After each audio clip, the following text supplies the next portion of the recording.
Augusta Ada Lovelace feared she had inherited her father's madness. She was named after her dad's half-sister, with whom he had an affair. When Ada's mother, Annabella Milbank, suspected her husband was involved in an incestuous relationship, she rejected her daughter's first name and henceforth called her by her middle name. Ada's father was the great British poet Lord Byron.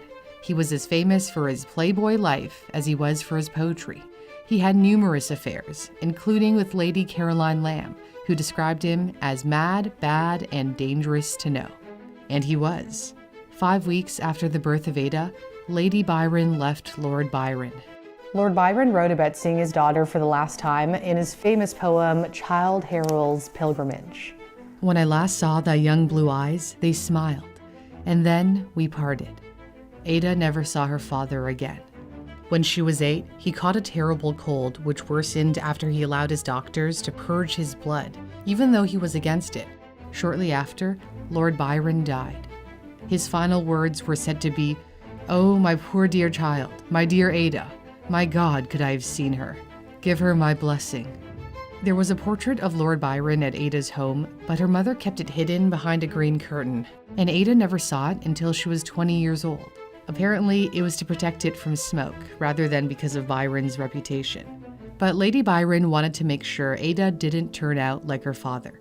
So she decided to have Ada rigorously tutored in mathematics, thinking it would be the best antidote to her rebelliousness. That was unusual for women in the 19th century. Then again, Ada's mother had herself been tutored in math by a former professor of Cambridge University. Despite Lady Byron's efforts to ensure Ada didn't follow the same wayward path as her father, Ada ended up having an affair as a teen with one of her tutors, and then tried to run away from home to be with him. Lord Byron never wanted his daughter to turn out like him.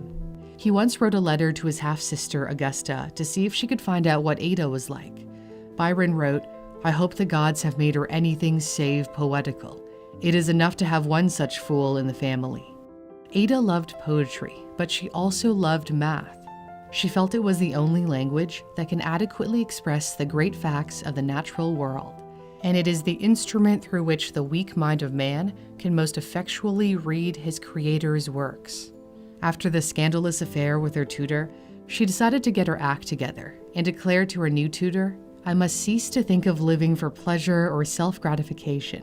I find that nothing but very close and intense application to subjects of a scientific nature now seems to keep my imagination from running wild." It was the perfect time to immerse herself in science and technology. Ada was born in 1815, at the height of the Industrial Revolution in Britain. She was fascinated by the factories popping up in central England. This was in contrast to her father, who defended the British textile workers who felt threatened by the new technology and destroyed the machinery. Ada was particularly impressed by an automated machine that wove patterns on fabric. The Jacquard loom used punched cards to create designs. The design is translated into a pattern of holes punched into cards. The cards direct the pattern of the weave, automating the creation of complex designs. This transformed textile manufacturing. In the future, punch cards would also control a sequence of operations in early computers. One of Britain's few noted female mathematicians took Ada under her wing. Mary Somerville became a friend, teacher, and mentor. Somerville introduced her to Charles Babbage, an esteemed English mathematician who had an interest in machines that could perform human tasks. Ada grew fascinated by Babbage's idea to build an analytical engine, a mechanical computer that would use a series of gears and wheels to perform mathematical calculations. In Babbage's mind, it could perform any kind of calculation based on the programming instructions given to it.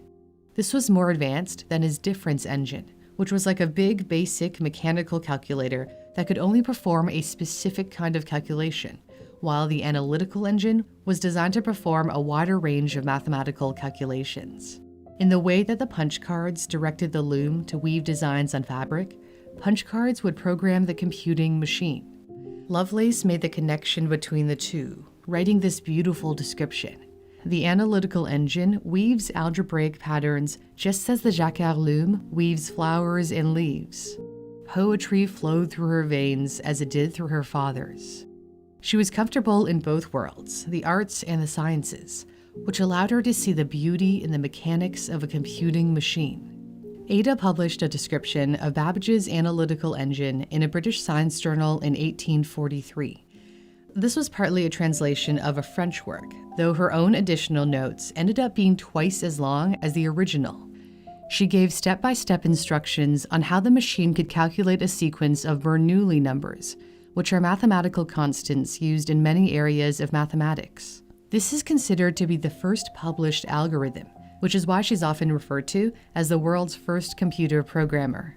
Babbage saw his analytical engine as primarily a machine that crunched numbers.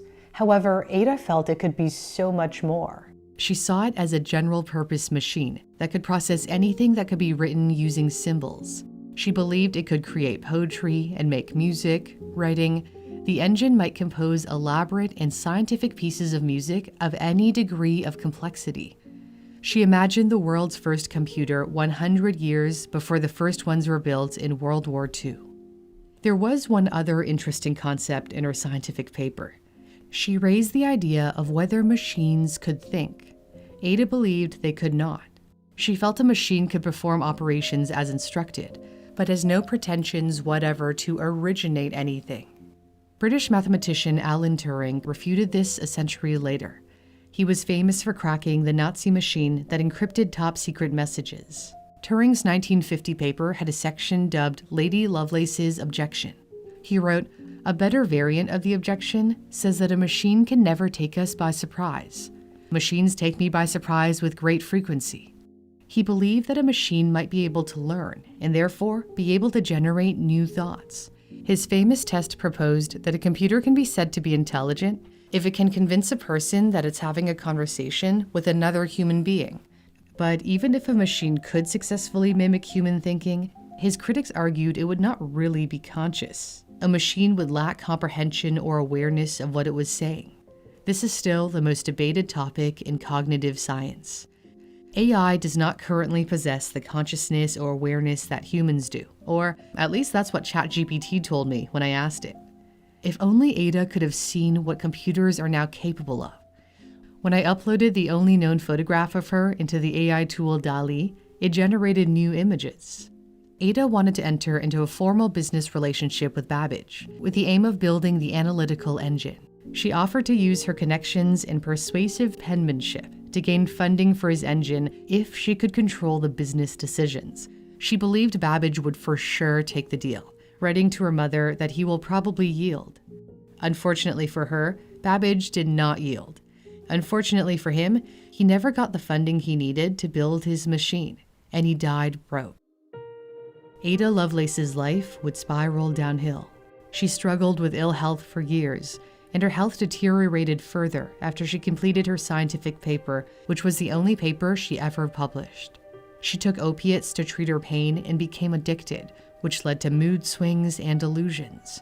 She also became addicted to gambling and lost thousands of pounds betting on the wrong horse in a race and had to pawn some of her family's jewels. Her finances dwindled despite the fact she had married the socially prominent William King, who inherited the noble title Earl of Lovelace, making her Countess of Lovelace. She had 3 children and named her first son Byron, after the father she never knew. It's widely believed that Lord Byron also fathered a child with his own half-sister. This didn't come as a shock to Ada, who wrote to her mother, "I am not in the least astonished." But she didn't blame her father and instead called his half-sister inherently wicked. She was fascinated by her father and believed she had inherited his genius, which she vowed to use to bring out great truths and principles.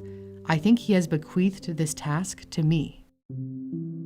Sadly, her life was cut short. She suffered from uterine cancer and died on November 27, 1852, at the age of 36. At her request, she was buried in a small English town next to her father, who died at the same age. In 1991, Science Museum London built Babbage's difference engine from his original drawings.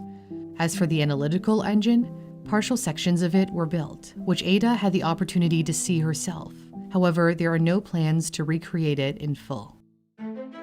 Ada Lovelace is celebrated as a computer pioneer. The The US Defense Department even named a programming language after her. Long before anyone else, Ada Lovelace realized the true potential of computers and paved the path for our digital age. If you're looking to improve your own skills in computer science, Brilliant.org is a website and app where you can learn STEM interactively.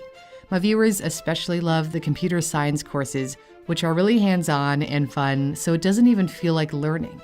Brilliant is great for both beginners and those who want to improve on what they already know, which is crucial in today's world to help you stay ahead. As you progress through their lessons, you can dive deeper into more advanced topics. I personally use Brilliant to boost my analytical thinking skills by going through their logic puzzles. Brilliant supports you every step of the way. If you're stuck, you can view the explanation to see where you went wrong. There are thousands of lessons to choose from, everything from foundational and advanced math to data science. And it's free for you to try out for 30 days if you head to my custom link in the description, brilliant.org/newsthink. And the first 200 people who sign up with my link will get 20% off their annual subscription.